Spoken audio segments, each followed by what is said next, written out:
আজ পর্যন্ত বাস্তবায়িত হয় না। একটা প্রকল্পের কর্মকর্তা কর্তৃক আমার সরকারি মাধ্যমিক বিদ্যালয়ের শিক্ষকদের লাঞ্ছিত হওয়ার প্রতিবাদে আজকে আমরা মানববন্ধনে হাজির হয়েছি। মানববন্ধনে উপস্থিত আছেন রাজবাড়ী সরকারি উচ্চ বিদ্যালয়ের সম্মানিত প্রধান শিক্ষক, আমার এই দুই স্কুলের সম্মানিত শিক্ষক মন্ডলী, সম্মানিত সাংবাদিক বন্ধুগণ, আর আমার সামনে দিয়ে যারা যাচ্ছেন আমার সম্মানিত পথচারীবৃন্দ। আপনারা রাজবাড়ী জেলার মধ্যে যখন ভর্তি যুদ্ধ শুরু হয়, আপনারা আমাদের দুই স্কুলের জন্য ভর্তি করার জন্য পাগল হয়ে যান, কিন্তু আমরা শিক্ষকরা কোন অবস্থায় আছি সেগুলো আপনারা অনেকেই জানেন না। একটা প্রকল্প শুরু হবে, প্রকল্প শেষ হলে চাকরি শেষ।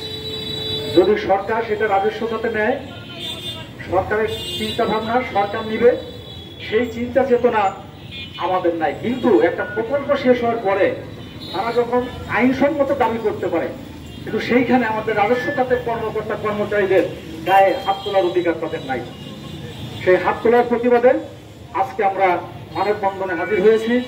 আজকে আমরা রাজবাড়ী জেলা দুই স্কুল নয়, শুধু সারা বাংলাদেশে যতগুলো সরকারি উচ্চ বিদ্যালয় আছে প্রত্যেকটা স্কুলে কর্মবিরতি চলছে এবং আমার সম্মানিত শিক্ষক মন্ডলী আমরা মানববন্ধনে উপস্থিত হয়েছি।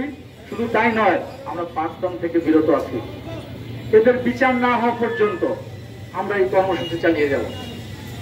আমরা সরাসরি সরকারের দৃষ্টি আকর্ষণ করছি, আপনারা এদের বিচারের আওতায় আনুন, আমাদের ছেলে মেয়েদেরকে আমাদের পাঠদান করতে দিন। আমরা চাই না আমাদের ছেলেমেয়েরা বাইরে থাকুক, আমরা চাই আমার ছেলেমেয়েরা স্কুলে আসবে, আমার শিক্ষক সহ আমরা যারা আছি তারা সবাই আমরা ছেলে মেয়েদের পাঠদান করব। সম্মানিত শিক্ষকবৃন্দ, সেন্সিটিভ একাডেমিক সুপারভাইজার যারা,